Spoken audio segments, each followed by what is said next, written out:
What's going on, everybody? It's Tom. And it's Jamie. Welcome to the Chronicles of Podcast. The Chronicles of 2000 Trees 2024. Hello, this is Marshall from Teenage Wrist. This is Anthony from Teenage Wrist.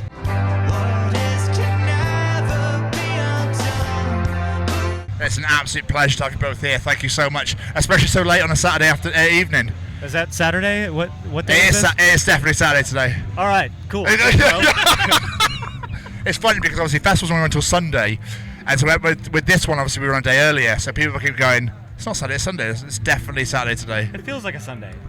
Does it feel like a Sunday? It feels like a Sunday. It's a little sleepy. You know? It feels like a Sunday, and also I keep remembering that we're playing London tomorrow, which is a Sunday, and that's the only reason why I remember it's Sunday is because I was, when's that show? And and we've been on tour for 2 weeks already, and it's already like time's blurring, you know.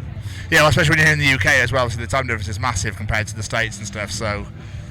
Oh yeah. I don't even try to keep track of what No time point. it is in the US anymore. Yeah. It's like, fuck it. We're going to Japan after this, so it's even going to be more fun. Oh, dude. Sleep means nothing. Nothing. Yeah. I'm not afraid of it. I hope you don't lose a day somewhere. Do you know what I mean? It'd be like the fucking 16th of July, and all of a sudden it's the 18th. Like, hang on a minute. What happened there? Oh, yeah. No, that's going to happen. I think, actually, I'm going to, for the first time in my life, gain a day at the end of this tour, because we're ending in Australia, and then we travel home, and we leave Saturday night, and we get back Saturday night. No way. Yeah, that's fucking wild. That's insane, man. Is that like time travel? Yes. That's time travel, isn't it? That's literal time travel right there. It's absolutely time travel. Have Teenage Wrist invented time travel? Well, jet lag naps are also time traveling, for the record. Yeah. It's like when we fall asleep in the van, every single one of us have been like, okay, like today he was even like, I went to another dimension straight up. I had an out of body experience today. I woke up, it kind of shook it off in the van, and I was like, oh, this is where I am. I'm here. I'm here now. Okay, I guess I'm still on tour in the UK. Fuck. Yeah. You were buttering toast a minute ago. Why are you over there driving now? Yeah, what's going on? Weird. Anyway, I think I was having a bath. Yeah. But that's that is exactly how I feel right now, like butter and toast. That's phenomenal. Absolutely phenomenal. But how was the set? You're gonna have to take this one. No, the set was cool because we're I'm not even going to the whole thing like, oh, we're exhausted, whatever. It's like it really is so cool to do these things. Yeah. And slapping in festivals in the middle of touring is always really interesting because like you're a well-oiled machine enough so where you can put the show on and slam it, whatever. But like it's so funny, like we're coming out of traveling and we only came out of Calais this morning, and then we're in England and then we're playing a show for however many people, and we're like, holy shit. But the tent was full, and that was awesome. There's a guy in a banana costume getting down, and they sat through all of our technical difficulties, which were very silly things. But it's like, but that's also performing, So I think festivals always are the weird pin in touring, where they become memorable because they're so not thrown together, but like they really are. It's like throw and go. So the show was good. We made it. Good. we played not any later, and I think had we played any later, all of us would have been like, fuck off.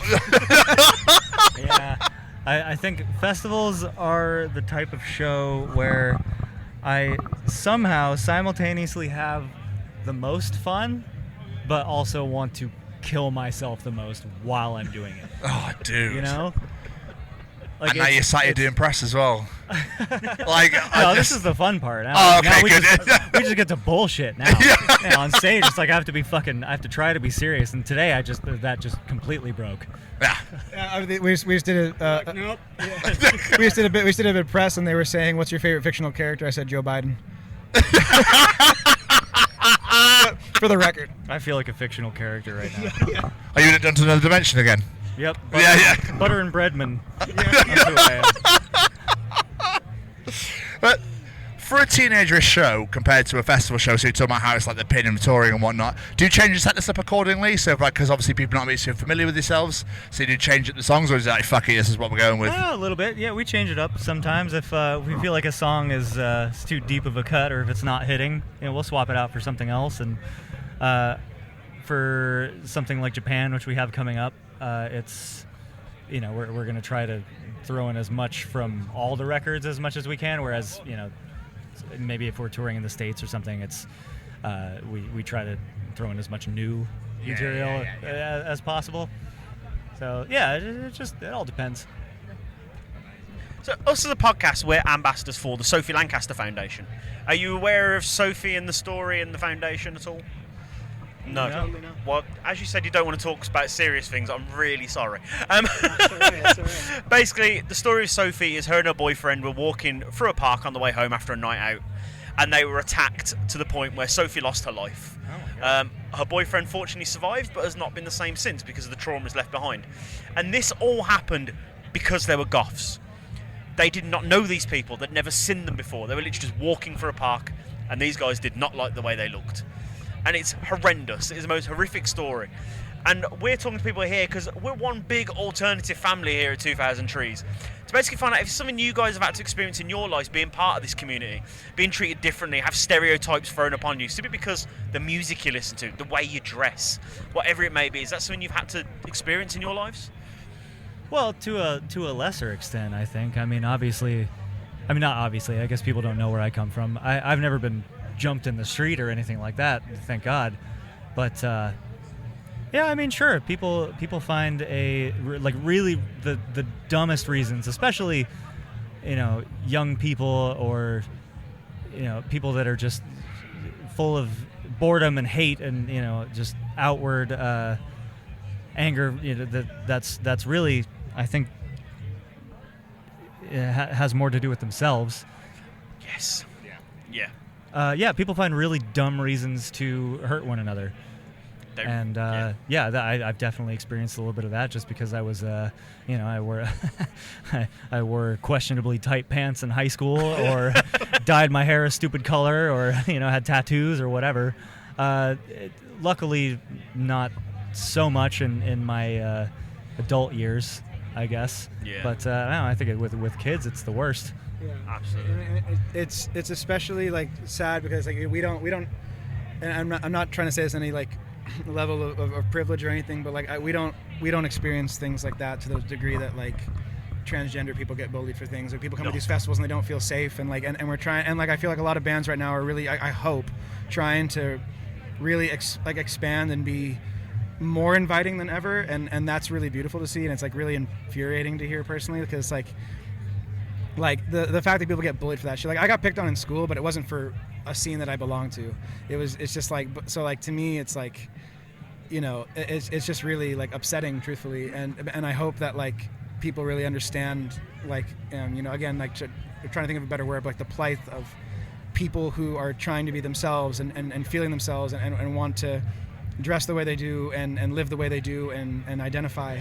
Like, I hope festivals like this make it a safe place for that, and I hope things like this encourage people to create safe spaces for those people, because like it's just, for anyone to be doing that is like it's not human, it's inhumane, it's animalistic, it's bullshit. So like, I hope that everyone gets to come together a little bit deeper from things like this. So Absolutely. But what happened to Sophie was back in 2007, and when we were growing up, compared to now, 2024, the world's a very different place. Do you think that maybe now it's a little bit easier, a little bit safer to be part of this family, the alternative community, or still work to be done? Wow, what? It's really, really difficult to say. Yeah. Often, I feel like we're as a band, at least, and as people, we're a bit more on the outskirts of the alternative scene, especially because we're a little bit older, right? Like I'm 37. How old are you? 32. Yeah. So we're not like as deeply embedded in the culture. Yeah. I think as maybe some people think that we are. We just happen to make music, I think, and it attracts certain people. But yeah, I mean, obviously there's still work to be done. I think no matter what time period it is or what the reason it is, people are always going to find some reason to be hateful towards one another. Yeah, you're absolutely right, and I hate the fact that you're absolutely right. No offense, but you're right. Like, people just always seem to find something. I don't know what it is. Just let people live their life. I couldn't give a shit what you're wearing or what music you're listening to. Just crack on, as long as you're happy. Yeah, fuck yeah. As long as you're not infringing on the rights of someone else, you know, it's like do what you will. Yeah, absolutely. So you guys briefly mentioned it, but you are going on tour. You're finishing up here, going to Asia, and then going to Australia. Who planned this tour, and why do they hate you? Well, we have our agent at ATC, Graham Clues, to thank for that. But it's really our own doing, because the offers kept coming and we kept saying yes. God, So we hate ourselves. Yeah. Which goes back to what you were saying earlier. I want to punch Anthony in the face, and it's because I'm mad at myself. It's projecting physically. Incredible. Obviously, you guys released your EP, Live at Maida Vale, back, when was that? Back in May. Is there more music on the way, or is it just tour, and we'll worry about that when we get back? The second thing, yes. Second thing. Yeah, there's more music. There's always more music, but we haven't really even scratched the surface of what we're going to be doing yet, I don't think. Okay. It's we're trying to make sure that what we're doing is authentic and we're not making records for the sake of. And when you do that, there's a lot of space because you're trying to make something that's true to where we're at. So we'll see. In the meantime, you know, we get to come back in December with Enter Shikari, and then there's a lot to look forward to in the middle, and maybe try to get some shows back home. We'll see. You know. Incredible. Gents, thank you so much for taking the time. Oh, drama again in English. Thank you so much for taking the time out to sit with us today. It really means the absolute world. Thank you guys so much, man. Thank you.